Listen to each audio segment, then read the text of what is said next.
Para o desespero do atual governo brasileiro, o governo americano já alertou, avisou literalmente as autoridades brasileiras que vai classificar sim as facções como organizações terroristas.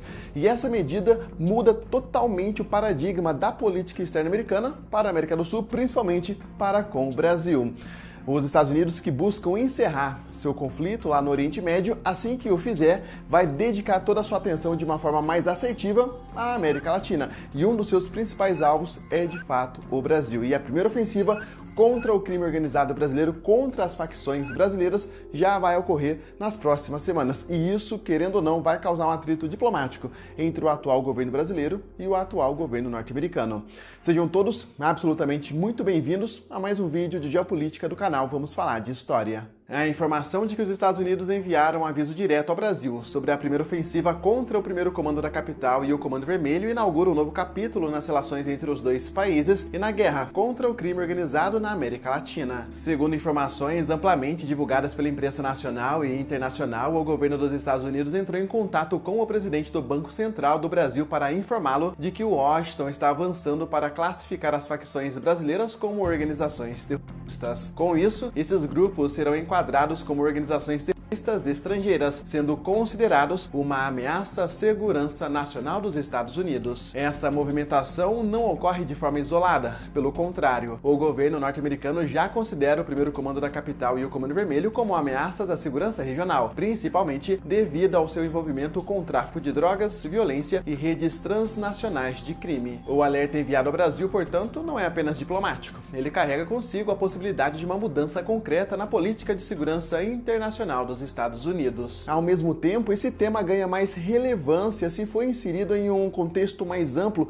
de reposicionamento estratégico dos Estados Unidos aqui na América Latina. A política externa norte-americana, especialmente sob uma lógica de combate ao narcotráfico, tem buscado ampliar sua atuação na região, tratando organizações criminosas como ameaças comparáveis a grupos terroristas. Essa abordagem, no entanto, colide diretamente com a visão adotada pelo governo brasileiro, abrindo espaço para tensões diplomáticas entre Brasil e Estados Unidos. E eu vou explicar para vocês o que essa primeira medida ofensiva norte-americana muda na prática. Caso os Estados Unidos avancem na classificação do primeiro comando da capital e do Comando Vermelho como organizações terroristas, os efeitos práticos seriam amplos e imediatos. Um dos principais mecanismos seria o congelamento de ativos dessas organizações dentro do sistema financeiro global. Como o dólar e o sistema bancário norte-americano exercem forte influência internacional, qualquer entidade ligada a essas facções poderia ser automaticamente excluída de transações financeiras formais. Além disso, haveria a proibição de qualquer tipo de apoio material direto ou indireto. Isso significa que empresas, bancos, transportadoras ou até indivíduos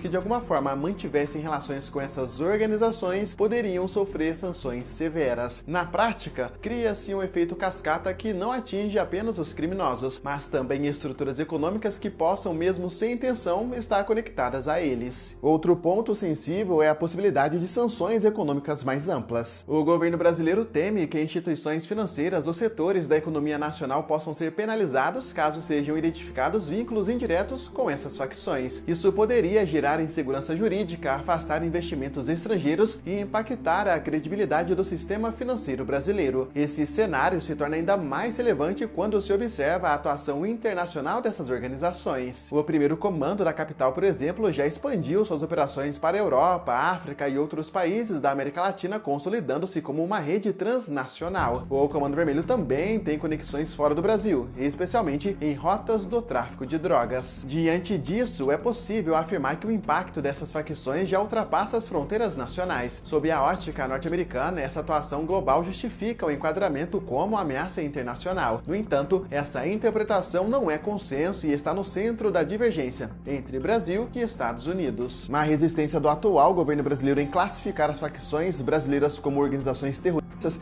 está fundamentada principalmente em questões políticas e jurídicas. Pela legislação brasileira, o terrorismo está associado a motivações ideológicas, religiosas ou políticas, algo que não se aplica diretamente às facções criminosas brasileiras, cujo objetivo principal é o lucro. No entanto, a questão vai além do campo legal. O principal ponto de preocupação do Brasil é a soberania nacional. Ao aceitar a classificação dessas organizações como terroristas, o país poderia abrir precedentes para interferências externas em seu território, especialmente por parte dos Estados Unidos, e esse receio não é infundado. E, historicamente, a classificação de grupos como terroristas tem sido utilizada como base para ações unilaterais por parte de Washington em diversas regiões do mundo. Além disso, o governo brasileiro defende uma abordagem alternativa baseada na cooperação internacional e no combate financeiro ao crime organizado. Um exemplo disso é o acordo recente entre Brasil e Estados Unidos para a troca de informações e combate ao tráfico de drogas e armas focado na asfixia financeira dessas organizações. Essa estratégia reflete uma visão diferente. Em vez de militarizar o combate, o Brasil aposta na integração institucional e no enfraquecimento econômico das facções, e é justamente essa divergência de abordagem que é um dos principais pontos de tensão entre os dois países. Um dos pontos mais sensíveis deste debate todo, e para mim um dos pontos mais legítimos, é de fato a preocupação se classificar as facções como organizações terroristas vai abrir caminho para ações militares externas aqui no território brasileiro. Embora não haja confirmação de que isso ocorreria no Brasil, precedentes internacionais mostram que essa possibilidade não pode ser descartada. Nos últimos anos, os Estados Unidos utilizaram a classificação de terrorismo como justificativa para operações em regiões como o Oriente Médio. Em contextos mais próximos, medidas semelhantes foram adotadas contra grupos ligados ao narcotráfico na América Latina, incluindo operações direcionadas a estruturas criminosas na Venezuela. Segundo informações divulgadas pela imprensa, a classificação de organizações latino-americanas como terroristas já foi utilizada como base para ações mais duras, incluindo operações diretas contra alvos considerados estratégicos. Esse histórico alimenta o receio do governo brasileiro de que uma eventual classificação possa legitimar intervenções externas. Dentro do ponto de vista geopolítico, isso levanta uma questão crucial. Até que ponto os Estados Unidos estariam dispostos a continuar agindo dentro de territórios soberanos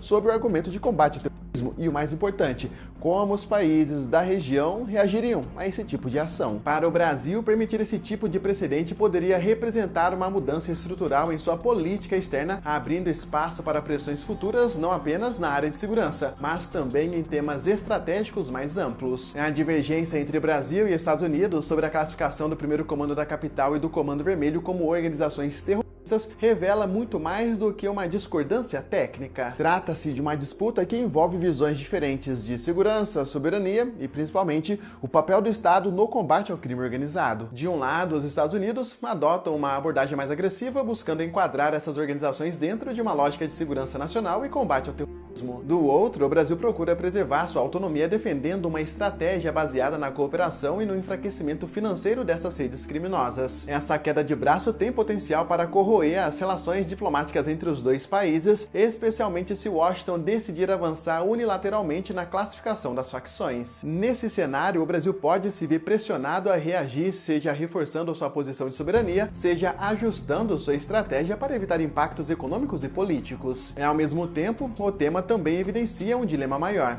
como lidar com organizações criminosas que já operam em escala global, mas que não se encaixam perfeitamente nas categorias tradicionais do terrorismo, no ponto de vista brasileiro. A resposta a essa pergunta pode definir não apenas o futuro das relações entre Brasil e Estados Unidos, mas também o rumo das políticas de segurança na América Latina. Mais do que uma questão de designação, nomenclatura, classificação, a questão das facções brasileiras e do crime organizado brasileiro reflete uma disputa, controle e redefinição das regras no cenário internacional, e o Brasil, querendo ou não, o seu país está no centro desse tabuleiro. Por hoje é só. Muito obrigado para você que assistiu até aqui. Não se esqueça, por favor, de deixar o seu like e, se Deus quiser, nos veremos muito em breve aqui no canal Vamos Falar de História.